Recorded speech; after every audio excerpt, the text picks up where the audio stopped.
It's a blowout. 8th inning, 10-3. Bases are loaded for Verlander, who waits on a 3-0 pitch. He swings, and it's a high fly ball, deep center field. It is gone! Home run! And a huge bat flip to celebrate. All right, Ben, start the show already. What's up, everybody? Welcome into another episode of Flippin Bats, the first episode of the week. We have a ton to cover. A bunch of storylines from the week that was in Major League Baseball. My updated top 10 MLB power rankings coming at you soon. Of course, my favorite segment, This Week in Shohei Ohtani News. And we got a list coming for you a little later. The best home run celebrations of 2022 so far. But let's get into it. I got producer Conrad out here. Sunday was Mother's Day. What a great day it was. I hope you all called your moms if you could and said I love you and happy Mother's Day. Producer Conrad, how are you doing, my friend? Did you talk to your mom on Sunday? Of course I did, Ben. You know, I think we both can agree that our moms are such important people in our lives that we just love them tremendously. And you know what, like, getting to wake up this morning and it's my first phone call, getting to call my mom, talk to her for half an hour, and it made my day. It was a great Mother's Day just to start it off. Even though our mothers were across the country, I love that. You can't beat it, man. I love that. That's how you start your day. And where are we starting this show off, my friend? We're going to start with Mr. Ronald Acuña Jr. and his impact on Major League Baseball. Yeah, so Ronald Acuña Jr. is back. He is back, and it's so good for the Braves. And it's so good for the game of baseball as a whole. And where I want to start is with his impact for this Atlanta Braves team. Obviously, they're coming off a World Series championship. They were the best team in baseball and won the World Series. And now to start this year, they've started off a little slow. They didn't have their superstar, Ronald Acuña Jr., in the lineup until now. Now he's back. And the Braves had two huge series over the course of the past week. A 4-game set in New York against the division-leading Mets, and then the Brewers came to their home in Atlanta. The Brewers have been playing fantastic baseball. The Braves split that series in Queens and then beat the Brewers at home. So, yes, Ronald Acuña's impact in the lineup is obviously huge. It's more than that. It's more for this team to have their guy back. And to see Ronald Acuña back playing baseball has just been awesome. The other day, Saturday night, he hits a home run. His second of the year. His first home run came earlier in that series, by the way. He hits a home run to dead center field and fell down after he hit it. Literally swung so hard he fell down onto the ground. Ball goes out. Very next night, he hits a home run, and this is really what I want to talk about here. He did the LeBron James celebration, the silencer. Pumped his knee, did that whole thing, and it was awesome. And you know who tweeted about it? LeBron himself. So, Ronald Acuña's impact on the Braves, massive. Yes, we all know how good he is.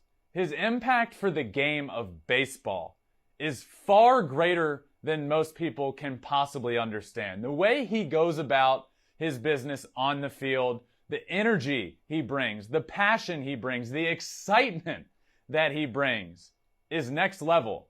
And the game of baseball needs it. They need him. He brings national attention. One of the biggest superstar athletes on the planet ended up tweeting out the video of his home run and talking to Ronald Acuña, talking about him doing the silencer. Post-game, he was asked about that home run, and they showed him the tweet. He actually had no idea that LeBron tweeted about it.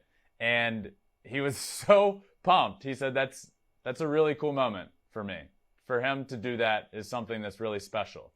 And to me, it's big for the game of baseball. And it was really cool to see. I love baseball. This entire show is built around just showcasing how fun the game of baseball truly is. And to have Ronald Acuña back, to have him doing those things, to have it be on the national scale is very special and very important.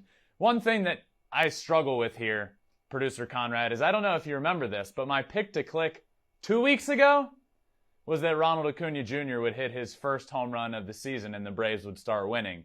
I missed it by like 2 days. I missed it by 2 days. It's all right. You already got last week's, though. Miggy getting his 600 double, so you already won for this week. But one big that thing I did. about Acuna doing the silencer last night, it was a big thing that Correa talked about with us. Just having fun in baseball and showing emotion and doing these kind of things. I think that's why the NBA, the NFL, they have these celebrations. They have these moves once they hit big shots. I love seeing Acuna do this. He was the front page of every website this morning because he did the silencer. We need more stuff like this in baseball, and I'm so happy Ronald Acuña is back. Yeah, a lot of the stuff, a lot of the players that we've had on this year all talk about just having fun playing the game. At the end of the day, yes, it's a massive business and there's a lot of pressure on these guys. But at the end of the day, you're playing baseball. And it's so important to have fun, to have your fun when you do something well. And you know what? When somebody does something well against you, they're going to get to have their fun as well. That's what the game is all about. And we see it the second Ronald Acuña comes back. The game is on a national scale unlike we normally see from night in and night out. Normally, you know, we can find baseball where we usually see it, all the normal outlets. But Ronald Acuña goes and does that. Then you start talking about LeBron retweeting it and calling him out in the tweet. And next thing you know, it's worldwide sports news because of what Ronald is doing on the field. So yeah, you know me, you know this show. I love guys playing with energy and I love guys playing with passion, but it truly matters. And it is truly growing the game of baseball with everything that it's done. And you know what? It's just fun to watch. So I am so grateful and so thankful that Ronald Acuña Jr. is back out on the field because he's one of the best and brightest talents in the game, but he's also one of the most, if not the most fun guy to watch on the field. Absolutely. I mean, you can't beat it. And, you know, I can't wait for Fernando Tatis Jr. to come back. It's unfortunate that we lost these guys to start the season, but I'm assuming by July we're going to be in full swing and Flippin Bats is going to be all the way back. Let's move on over to second base, though. The Red Sox slow start.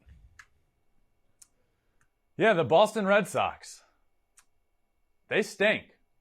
They are not a very good baseball team right now, and coming off of a year where they were just a couple of wins away from the World Series.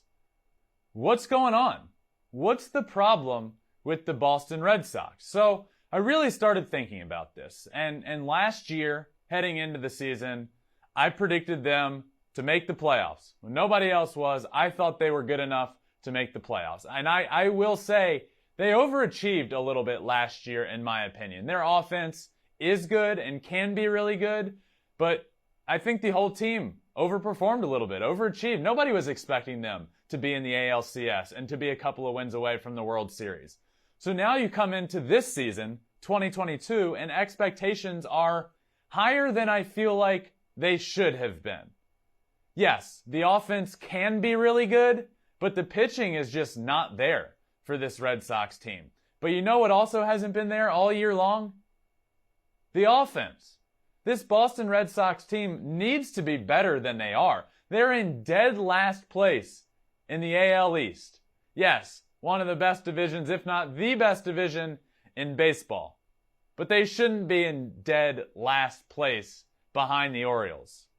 The Red Sox are averaging 2.65 runs per game in their last 20 games, of which they've gone 5-15. 2 runs or fewer in 12 of those games, plus 3 and 4 runs twice, and 5 runs 3 times.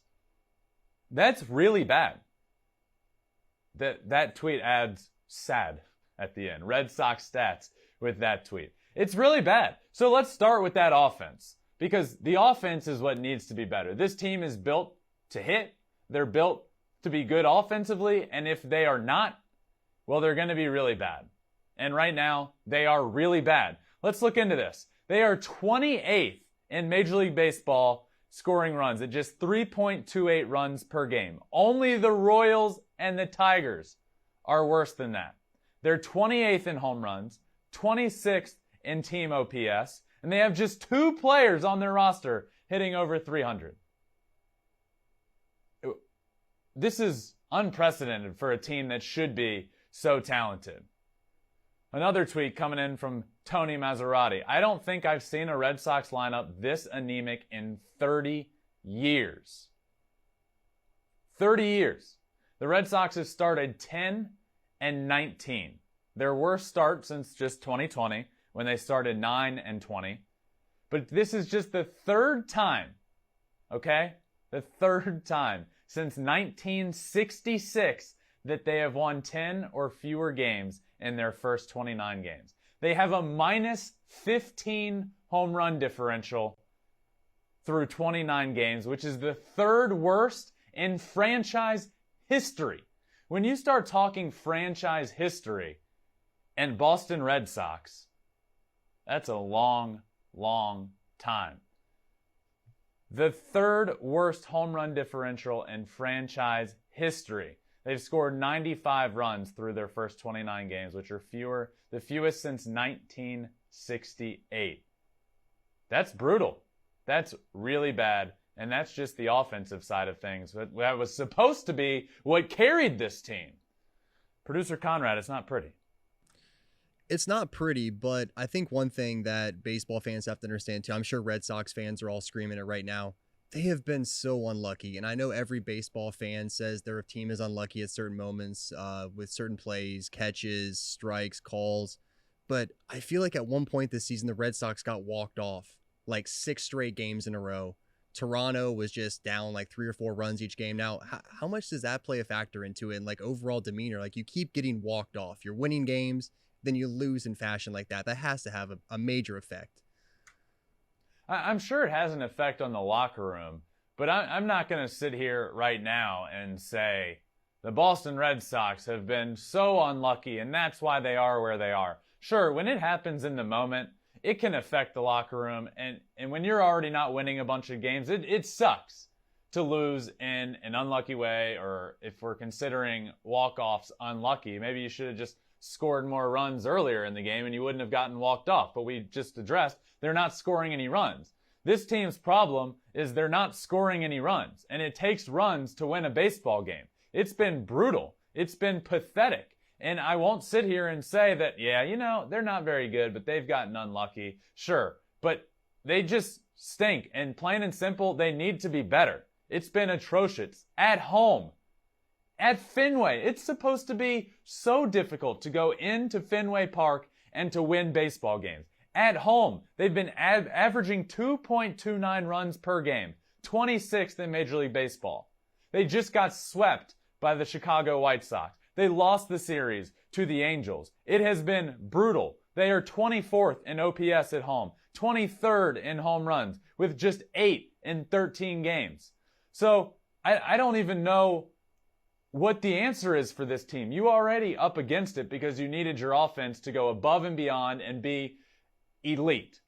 That's what the Red Sox did last year. They went ahead and said, you know what? We're just going to score more runs than everybody else. We're going to prove that our offense is good enough to win ball games. And that's what they did. They just went and outslugged everybody. And this year, they just haven't been doing that. The pitching hasn't been great. The back end of the bullpen has so many question marks. Matt Barnes, who knows what you're getting night in and night out. His velocity to start the year was way down. Hansel Robles, you never really know. Jake Diekman, like, who's the guy at the back end of the bullpen that you can turn to? There's so many question marks. The bullpen, the starting rotation, and now even this offense is a big question mark. It is not looking good for the Boston Red Sox. They need to be playing better. There's going to be some heads that are rolling if they don't turn this around, because it is not pretty. And when you're the Boston Red Sox and you're playing so poorly with a roster that is supposed to at least be in contention, you're paying a lot of guys. You're going to have to pay a lot of guys some money coming up here soon. And Xander Bogaerts, Rafael Devers, what are you going to do with those guys? I don't know. There's a lot of question marks, and them getting off to the start they are doesn't help anything. It is bad in Boston, and if they don't turn it around quick, there's going to be some big problems. That fan base is already not happy. Ooh, coming in hot. All right. Yeah, I mean, it's bad, man. It's look, before we move on, I want this Red Sox team to be good. I want baseball in Fenway Park to be rocking. It's such an incredible atmosphere. It's one of the best I have ever experienced. I want them in the playoffs. I want to see Fenway rocking in October. But to see them off to the start they are, it just sucks for the game of baseball, I think. Baseball needs the Red Sox, and the Red Sox should be good, and they're just not. And I'm not saying that they should win this division. I actually predicted that they wouldn't be in the playoffs this year. But they should be in contention. They're just in a really good division. But when it comes down to it, they have to be better than this. You can't be a month into the season and behind the Orioles in the standings. That's all I got on that. It does fire me up. You're right, because I want them to be better. I want Fenway Park doing what Fenway Park does best. Yeah, and I think everybody can agree baseball is better when Boston is good at baseball. I mean, when you have the Yankees-Boston Red Sox series, you can't beat that.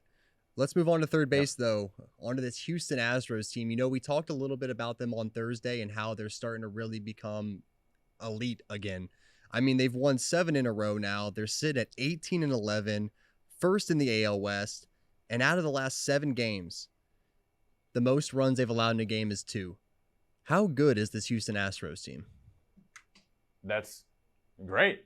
That's a lot of, exactly what I was going to say. They've won 7 in a row now at home, which is their longest home stand winning streak since 2003. Now we're talking about a team that has been fantastic over the course of the last, better part of 5+ years. They've been to 5 straight ALCS appearances. And now we're talking about this team having the best homestand that they have since 2003. They are really good. This Astros team, as I sat here and told you last week, literally a week ago, when they were 500, look, they will be fine. The Astros are a fantastic team, and I said they have an ability unlike any team that I have ever seen to flip a switch and to just go when they need to go. And they have been doing just that ever since then. The team has been raking. They win 7 in a row. They finished the homestand allowing just 8 runs in those 7 games. So the pitching staff has stepped up and been fantastic. Everybody in that rotation has been really good. Jake Odorizzi, who was a back end of that rotation guy, who there were certainly some question marks with him heading into the season. His last 3 starts have been fantastic. I read something recently that said Jake Odorizzi actually sat down with my brother, with Justin, and they just talked about pitching and talked about a mentality and a mindset and how to go out there and how to go about your business a certain way. And since that talk, Odorizzi has been fantastic, and so has the entire rotation. The Astros pitching during their 7-game winning streak has been phenomenal. 63 innings, 37 hits, 7 earned runs, 2 homers, 13 walks, 54 strikeouts, and just a 1 ERA. Opponents are hitting 171 against them in that 7-game stretch. That's going to be tough to beat. You're not going to beat that on a consistent basis. So you have that, you have a dominant pitching staff, and then you start looking at what their offense did during the win streak that they're on. 4 runs per game, 11 homers in this stretch, which is second best in Major League Baseball, behind just the Brewers that are absolutely raking these days. And first in walks, 32 walks, 50% of their runs scored have been with 2 outs. 2-out hitting wins you games. As we used to say in minor league baseball, 2-out RBIs pay the bills. That's how you make your money in baseball. That's how you progress up the ranks. 2-out hitting wins you baseball games. The 6th lowest chase rate in all of baseball. So they're swinging at strikes, they're putting balls in play, they're hitting homers, and they're pitching better than anybody else in that stretch. What more could you want? The Houston Astros have turned it around. We all knew they would. I sat here on the Thursday show and actually gave just a little midweek update on them and said, let's not get this twisted. Yes, other teams in the AL West are certainly better. But the Houston Astros are still the kings of the AL West until somebody proves otherwise. And right now they are proving why they are just that. They are the best team in the AL West. They all year this year haven't been playing that way. The Los Angeles Angels are really good. They are a good baseball team. But I can't dub them the kings of the AL West because when you go to 5 consecutive ALCSs and you come out of the gates and you're still playing good baseball, and now they're right neck and neck with the Angels. After being a good few games back in the AL West, they're now right there in first place. Right there in first place where they have been for so many years. The Houston Astros have taken off. They are playing great baseball. Things are rolling. The vibes are rolling. Dusty Baker's winning 2,000 games. He's got his team rolling. They're all playing for him. They're playing for each other. What more could you want if you're a Houston Astros fan? I told you that they would turn it around, and boy, have they done just that. 3 shutouts in their 7 games on this home win streak.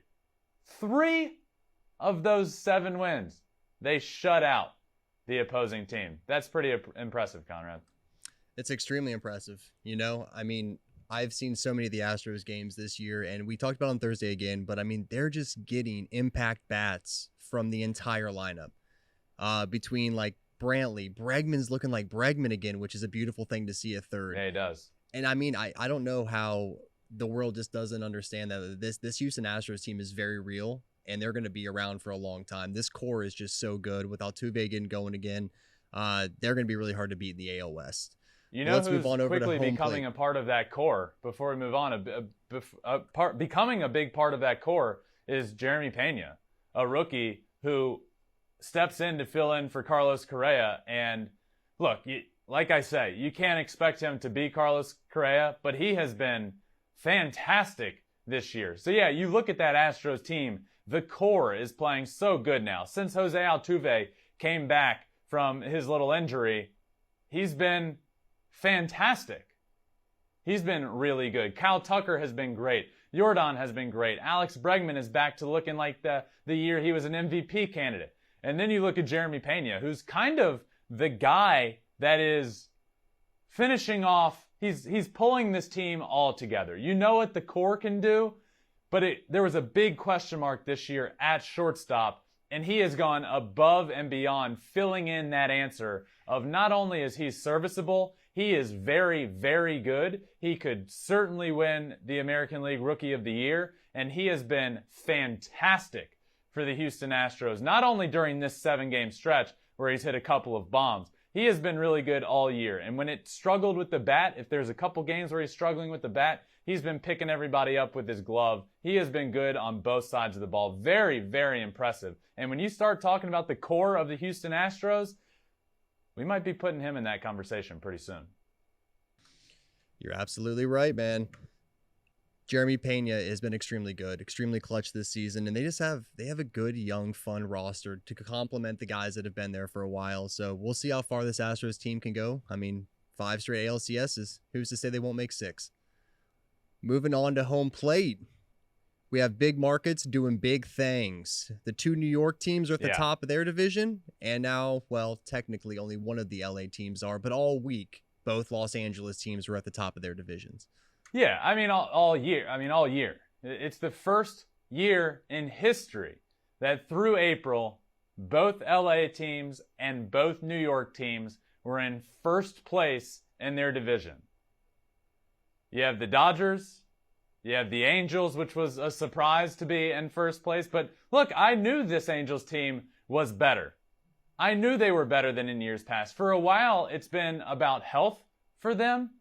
Can Trout stay healthy? Can Shohei be healthy all year?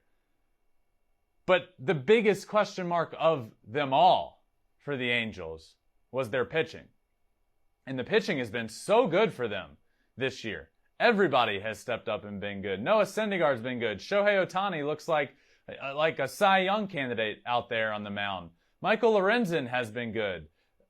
Sandoval's been good. Patrick Sandoval. I mean, this team is really good, but the pitching is what makes them different than in years past. Then you have guys in the lineup that are giving you ridiculously incredible depth that you didn't know you'd be getting. Taylor Ward has been awesome. Anthony Rendon is heating up. Jared Walsh is getting better. Tyler Wade has been good all year. I mean, the Angels team is good. Then you go over to New York. The Yankees, they're in first place. The New York Mets, they're dominating in the NL East.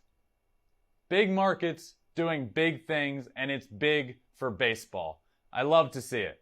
It's really important when the best teams in baseball, when those big market teams are doing big things, as these guys are, well, it's just good for the sport. No matter what you want to say, winning baseball, winning teams in New York, it's good for baseball. I know everybody loves to hate, specifically the Yankees. Everybody loves to hate them, and then everybody says the Mets are going to Met. Well, guess what? The Yankees are one of the best teams in baseball right now, and so are the Mets. Things are good in the big cities, my friends. The big markets are doing big things, and that's what I had to say at home plate here today. A lot of storylines to catch you up on, but it was a good week in Major League Baseball. Now, it's time for my favorite segment this week in Shohei Ohtani news. All right, well, guess what, Ben? We're going to keep it rolling because we have a live Ohtani update, back-to-back shows. Ooh. Ohtani just tied the game up with a 2-run. Oh, Ohtani just scored on a walk-off to win the game. He knocked in 2 runs in the bottom of the 9th, and now Ohtani just scored the game-winning run. So the Angels are technically still the top team in the AL West. This is incredible. It's all happening live. Right as we're getting ready to head into my favorite segment. That is awesome. And what a perfect segue, by the way. We're talking about the Angels. We're getting ready to talk about Shohei. And as we're sitting here, the Angels walk it off, and Shohei Ohtani is a big part of it. I can't wait to see what happens. I'm always right on top of things and there to tweet it, which I'm not right now, but I will be in a little while. Shohei had a 2-run double, bottom of the 9th, with 2 outs, and then scores in the last to win it. Wow. All right, now it is time for my favorite segment this week in Shohei Ohtani news. And oh my gosh, he is absolutely incredible. This week was nuts. We're going to talk about his clutch gene. We're going to talk about his incredible performance at Fenway Park and just how good he is pitching. And why I think Shohei Ohtani is the face of Major League Baseball. But let's start with that clutch gene. On Sunday, we just saw it happen live as we were recording this episode. With 2 outs down to their last out, Shohei Ohtani doubles, drives in the tying run, and ends up scoring later to be the winning run of the game. After Mike Trout had just struck out when he had a chance, up comes Shohei Ohtani, and he gets it done. We know that Shohei is incredible. We know how good he is, but you never really know whether somebody has the clutch gene or not until they have a chance to prove it. And how do you prove it? Well, one, you have to be on a good baseball team. Last year, when they weren't winning, it's like, yeah, everything he did was incredible, but they never really had that like really intense moment in a big game that they had to win because they were a good team on the edge of the playoffs. Now they're a great team, and they're right on the edge of that first place spot in the division. And with first place on the line, Shohei Ohtani steps up, drives in the tying run down to their last out in the 9th, proving, not that we ever doubted it, that he does in fact have the clutch gene. And then we see him from second base scoring with his elite speed. We literally saw it all. Absolutely incredible. Shohei gets it done. There's no other team. You have Mike Trout up. He doesn't get the job done. And then it's Shohei Ohtani. I don't care what his numbers on the year are at the plate. He is Shohei Ohtani. And he will get the job done when he has to get it done. And he had to get it done right there. And he showed everybody that yes, he can pitch. Yes, he can hit. Yes, he's fast. But man, he is also clutch. The Los Angeles Angels are still in first place. Absolutely incredible. He is always blowing my mind. And guess what? He did it again earlier last week at Fenway Park. He was incredible. Let's talk about this outing. He was pitching at where it all began for Babe Ruth. Everybody makes the comparison. I don't know if it's everybody, but I certainly have made the comparison between him and Babe Ruth, and then went on to say that, you know what? Yes, there's comparisons, but Shohei is better. And now, for the first time in his career, he was going to start on the mound at the home where Babe Ruth started the entire journey. And for the first time in 103 years in that ballpark, for the first time since Babe Ruth a player started on the mound and batted in the top 4 in the batting lineup. And his name is Shohei Ohtani. Add on top of that just how good he did on the mound. The Red Sox had 29 swings and misses, which is the most for the Red Sox since 2008 when pitch tracking began.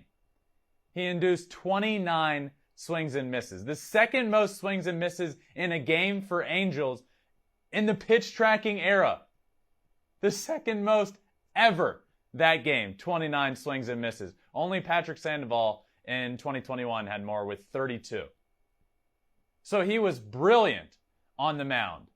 Then at the plate, one, he hit a ball 400 feet. It ended up being a single because there was a lot that went into this. It was out there in like the Bermuda Triangle area of Fenway Park where it gets really deep, but it ends up hitting off the top of the wall. It looked like it was going to get caught, so the runner on first couldn't actually run. Ends up being a hit, 400-foot single. Alex Cora said, that game Shohei Ohtani pitched against the Red Sox on Thursday is the best game he's seen pitched against his team since he originally became the manager in 2018. Alex Cora, best game he's seen pitched against his team since 2018. He threw 81 of his 99 pitches for strikes. That's 82% strikes, which was a career high. No pitcher has thrown more strikes, and no starting pitcher has had that high of a strike percentage in a single game this season as Shohei had against the Red Sox. It's remarkable. I watch every single game that he is playing, and I am constantly blown away. How is that possible? All last year, I am mind blown at what he's doing. And now here we are a year later, and I am still blown away by the person that Shohei Ohtani is and the player that he is on the field. It's incredible. Even later in that game, he ends up banging a hit off the left field green monster, and numbers were knocking out of the scoreboard. He was knocking numbers off of the scoreboard wall. It was wild to watch. Ohtani is the first Angels pitcher with an outing of 7+ innings, 11+ strikeouts, and 0 earned runs versus the Red Sox since Nolan Ryan in 1979. He's the first visiting pitcher overall with an outing of 7+ innings, 11+ Ks, 0 earned runs, and 0 walks at Fenway since Mike Mussina's near-perfect game in 2001. I know that I talk about him a lot and with the utmost passion and energy, but I promise all of you that it is a necessity in this baseball world. We need to be talking about Shohei more and more and more. What he is doing is incredible. I sat here on the Thursday show when this all was happening and just was in disbelief almost at what he was doing in Fenway Park, the home where it all started for Babe Ruth. He was doing it even bigger and better than Babe Ruth did that day. Incredible. Angels Shohei Ohtani is the first starting pitcher to record a hit at Fenway Park since Roger Clemens in 1996. Clemens' single was the only other hit by a starting pitcher at Fenway in the DH era. How wild is that? He is incredible. And he did it on both sides of the ball there. He did it hitting, and he did it pitching. Let's talk about his pitching. Let's talk about just how good it is. Because I feel like there's still, when people talk and hear Shohei Ohtani, you think, okay, two-way player, and wow, does he hit a lot of home runs. Let's start talking about how Shohei Ohtani very well could be a Cy Young Award winner in this league. That's how good he is on the mound. He is an elite pitcher. All the stats that I just read off, he's doing things just pitching-wise that are hardly ever done. Alex Cora is talking about how it's the best team, the best outing he has seen pitched against his team since he's been there for 4 years. His baseball savant statistics for just pitching are remarkable. I don't know if you guys know much about Baseball Savant and how it works, but there's basically these sliders. And if it's blue, it's on the left side and it's cold, and if it's red, it's hot, and it's all like where you rank in baseball on a percentage scale. Shohei's pitching stats are all in the red. It's on fire. The whole screen. It just is a bunch of red. It is remarkable. His ERA, his expected ERA, his fastball velocity is in the 93rd percentile. His whiff percentage is in the 95th percentile. Everything is good. His walk percentage, which I am so pumped about for him this year. This was a massive thing for Shohei, was throwing strikes. His walk percentage is in the 87th percentile. And the best of the best, his strikeout percentage in the 96th percentile. So, I'll say it again. Shohei Ohtani, yes, we know how good he is offensively. Pitching, on the mound, he has the ability to be a Cy Young Award winner. And that's no stretch. That's just facts. It has been incredible this year. Let's move on to my last thing. And it is that Shohei Ohtani is the face of Major League Baseball. I have heard enough, I have seen enough to come to the conclusion that the face of baseball is Shohei Ohtani. Let's talk about why. First off, he is a sensation no matter where he goes. I go back to last year when he's playing on the road and fans of the away team are cheering for him. Now this year, everywhere he goes, people follow him. They show up just to watch Shohei. Then he goes to Boston, one of the meccas of the baseball world, Fenway Park, and an iconic place to play baseball. And those fans are passionate. They love them some Red Sox, but you know who they also love? Shohei Ohtani. The videos of him showing up to the stadium, getting off of the bus, it looked like the Beatles were getting off of the bus. He is an icon. Everybody is showing up in droves just to get their eyes on Shohei Ohtani, to say one day that I saw Shohei Ohtani. Off the field, it has been incredible what he has done for the game of baseball, the eyes that he brings in. I obviously tweet about and talk about Shohei all the time. Somebody messaged me recently and said, I wasn't watching a ton of baseball. I used to love the sport. Shohei Ohtani has brought me back to the game of baseball. I watch just because of how special he is, and it's made me fall back in love with the game of baseball. That's Shohei Ohtani. And then you talk about on the field. I talk about that all the time. He's one of the best on both sides of the ball. It is incredible. I can't think of a better face of baseball, and he is the face of baseball. Nobody shows up like they do to see Shohei Ohtani. And who better for it to be? He is one of the best, nicest human beings in the world. His teammates love him. I was watching an interview with Taylor Ward the other day, who's the sensation on the Angels this year, and he said, don't let Shohei fool you. His English is getting much better.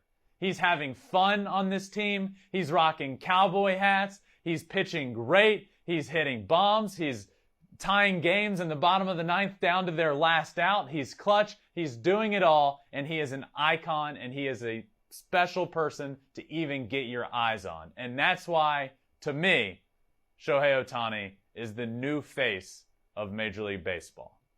And that does it for this week's, my favorite segment of the show, This Week in Shohei Ohtani News. All right, it is the first episode of the week, and you know what that means. It's top 10 Major League Baseball power rankings time, and we're going to start with number 10. At number 10, I have the San Diego Padres. The Padres are playing great baseball. They've won 7 of their last 10 games. They're still right there in the thick of it. In the NL West, I like the Padres a lot. I like what they're doing. I've talked about how talented the team is, but the Bob Melvin effect, I'm telling you, that's why I like this team this year. That's what's different about the Padres. The Bob Melvin effect. At number 9, the Minnesota Twins. They're still here. They're still on the power rankings. They made it for the first time last week. They're still here. Byron Buxton is awesome. Carlos Correa scared me this week. It looked like he might have broken his finger. Turns out it's just a bruise. He'll be back sooner than later. He was just starting to heat up. This Twins team was playing really, really good baseball without Carlos Correa even being that hot. But with last episode, you guys saw he made it on my team of the week at the shortstop position. He's heating up, hit well over 400 last week. He's back up to about 250 on the year. He's playing good. So are the Twins. I have them at number 9 on my power rankings. At number 8, the Tampa Bay Rays. They're back. They're back in the power rankings. You can never count them out. Just when you think, yeah, they're not playing good, and they also don't have that great looking of a roster, they will never let you live it down. They are really good. They continue to just be one of the best teams in baseball. Always. No matter what their roster looks like, no matter what you think, they will be good. And the Rays continue to win ball games. They're here at number 8. At number 7, the Milwaukee Brewers. The Brewers, as we know, pitch better than most anyone. Their big 3 in the rotation is fantastic. The back end of the bullpen, 8th and 9th inning guys of Hader and Devin Williams is awesome. But their offense has been on a tear lately. Former teammate of mine with the West Michigan Whitecaps, Willie Adames, has been really good. Rowdy Tellez, really good. He had 8 RBIs in a game the other day, tying the all-time record for the Brewers. Their offense is now rolling, and when you have both those things going, the Brew Crew can be scary. They are at number 7. Number 6 on my list, and back in the top 10, the Houston Astros. They win that 7-game homestand. They won every single game on the homestand. Their best homestand since 2003. We all know the Houston Astros are good. They struggled for a little while, but as I've always said, they can flip the switch. And they did that. Now they're off and rolling, and they're right there neck and neck with the Angels for first place. The Astros are really good. Watch out for them. At number 5, that team that they are right there neck and neck with, the Los Angeles Angels. They made it for the first time in my power rankings last week, and they are still here. They go on the road to Fenway, win a big series, and I don't care if they are good or not this year. It can be tough to go into Fenway and win ball games. They did that. Went in, won 2 of 3. Then they end up, we just saw it. They walked off the Nationals. They win that series. The Angels are really good. And there's something different about this team this year. And that's why I have them at number 5. Number 4, the Toronto Blue Jays. Look, the Blue Jays are one of the best teams in baseball. Offensively, over the course of the past week, they've just thrown out some duds. But they're still a good baseball team, and they are still winning ball games. The Toronto Blue Jays are here at number 4. Number 3, one of those teams in New York, the New York Mets. They are elite. I don't know what to tell you. There's nothing to say other than these New York Mets, they are different, and they are real. They do it all. They pitch well, they hit well, they run the bases well, and you know what? They don't even have Jacob deGrom yet. Hopefully he's back sooner than later. And then, my gosh, this rotation is going to be incredible. They're at number 3. Number 2 on my list, the Los Angeles Dodgers. They have moved up a little bit from where I had them last week. Now, I had them down a little bit because when you have a series, a homestand, or when you're playing 2 series against the Diamondbacks and the Tigers, and you don't end up winning that week, you go 500 that week, for me, you got to move down a tick. But they're back to playing really good baseball. They're beating up on the Cubs this series. They've been playing good. They're on a winning streak. I still have my concerns about this Dodgers team. There's some guys in that lineup that do concern me a little bit. But look, they are the most talented roster in baseball. They're winning ball games. They're back up a little bit at this list. I have them at number 2 on my power rankings this week. And that leaves the number 1 spot, the number 1 team in Major League Baseball right now, the New York Yankees. That's right, I had them here at number 1 last week for the first time. and they're still here.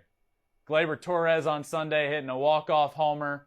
They're just winning ball games. They're just really good.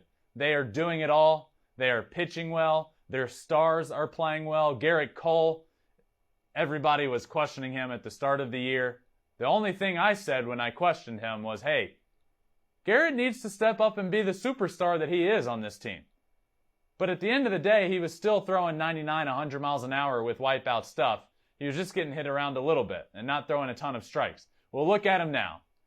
For the better part of over a month now, he has been fantastic. He was awesome on Sunday. The New York Yankees stars, well, they're being stars.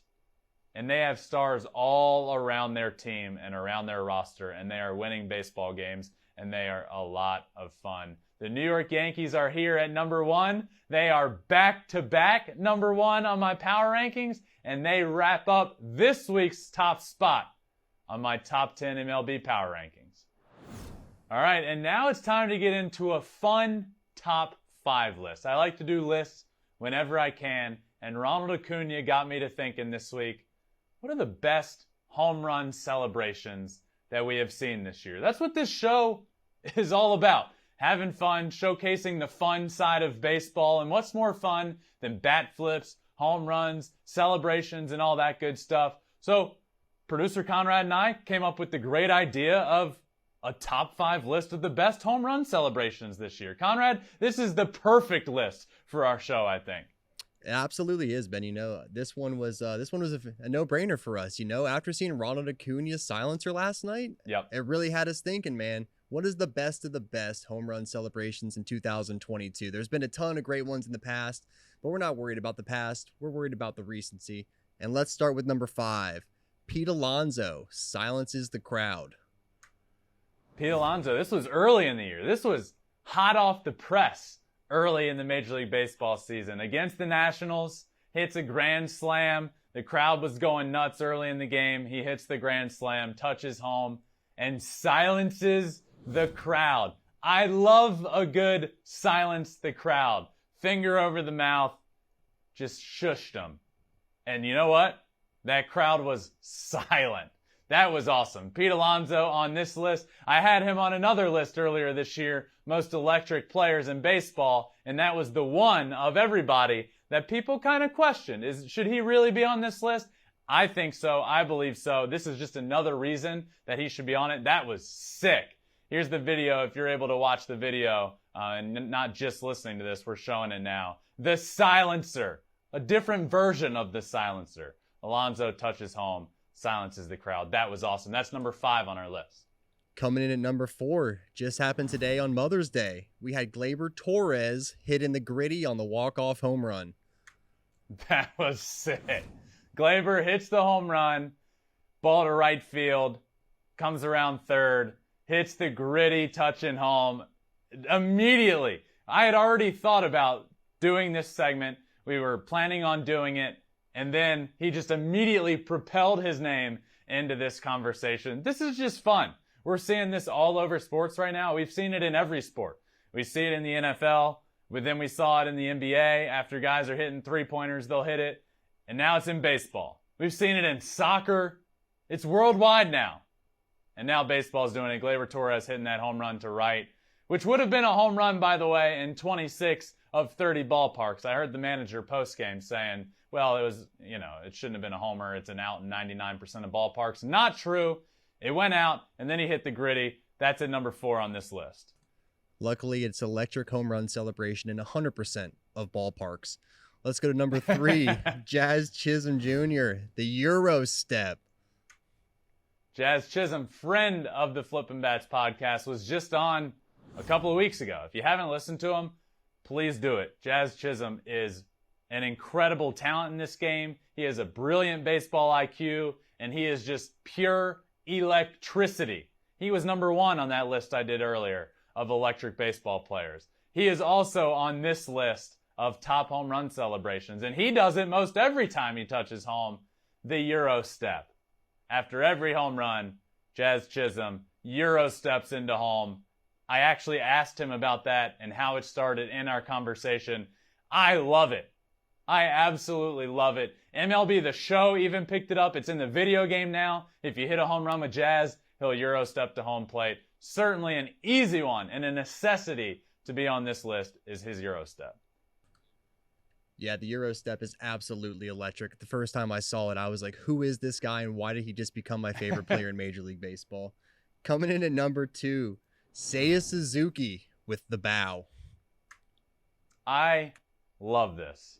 Seiya Suzuki, every time he hits a home run, rounds third base. Him and the third base coach hit each other with a bow, and then he gets home, and some of the players, if they were on base, will even bow at him. I love this. This is a nod to his culture, the Japanese culture. This is just perfection. I love this. It's brilliant. It is one of my favorite home run celebrations. He does this every time, so not all of these on this list are an every time thing. Seiya Suzuki's is every single time, and it is certainly one of the best in baseball. It's awesome. He's at number 2.